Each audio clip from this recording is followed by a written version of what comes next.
man, last year when the Leafs lost their first game of the season, it was in overtime, right? Yep, to Montreal. Okay, and the Leafs' first loss of the season this year was also in overtime? Yeah, to the Islanders. Right, and how many consecutive games did the Leafs lose in regulation after that first loss last year? 7 straight. Ah, no. If you're drawing the conclusion I think you are, I'm gonna punch you in the face. Boom! You ready?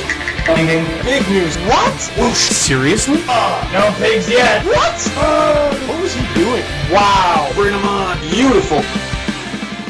Ow! Yeah, well, that'll learn you. Leafs lose 5-2 to the Philadelphia Flyers in hands down the worst game of this young season so far. Getting outshot by the Flyers 40-14. For those of you that hate math, the Flyers got almost triple the shots the Leafs did. Carl Gunnarsson was back in the lineup for the Leafs and John Mitchell made his season debut while Mike Zigomanis and Brett Lev sat. So let's talk about the game. I'm going to talk about the Leafs goals first and then the Flyers goals. Because they need to be separated, I'll explain why after the Leafs goals. First goal for the Leafs and fresh out of the box, Phil the Thrill Kessel blazes into the Flyers zone and shows off one of the quickest releases in the NHL, sniping it, and he gets his 6th of the season already. Taking over as the Leafs goals leader until...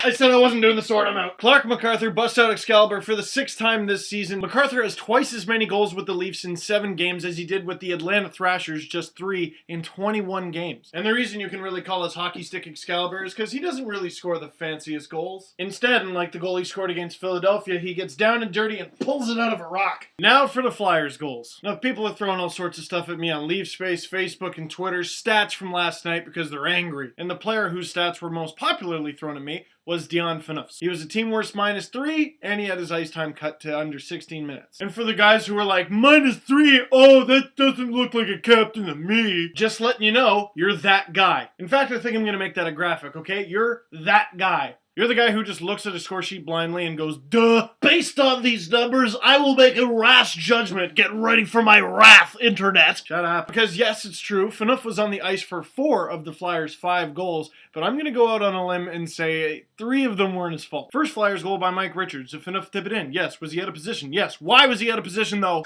Fire in the hole! Francois Beauchemin throws an absolute grenade into the neutral zone, and it hits Mike Richards' stick perfectly, tape to tape. Takes it in, scores. Flyers' second goal by Villaleno. Great puck work by the Philadelphia Flyers. They take a shot, bounces off Jaguar's pad, ends up in Phaneuf's feet, and Leno just beat him to the puck. It was a quick bounce that ended up in his skates. Nothing he could do. If he was Brian Gionta or Zdeno Chara, that puck was going in. Flyers' third goal by Blair Betts was a 2-on-1 for the Flyers. Carl Gunnarsson, the only defenseman back, but Betts is out of gas, man. Take the guy with the puck. But getting away from Gunnarsson, Shen was pretty deep in the Flyers' zone. Flyers' fourth goal by Scott Hartnell, another 2-on-1. Beauchemin's the only defender back. Phaneuf, unfortunately, is the defender that gets caught up. I said you can't blame him for 3 of the 4 goals he was on the ice for. This is maybe the 4th. And finally, the Flyers' 5th and final goal by Danny Briere. Phaneuf, the defender that ends up getting burned. But how did he get burned? Thomas Caberlet in the neutral zone.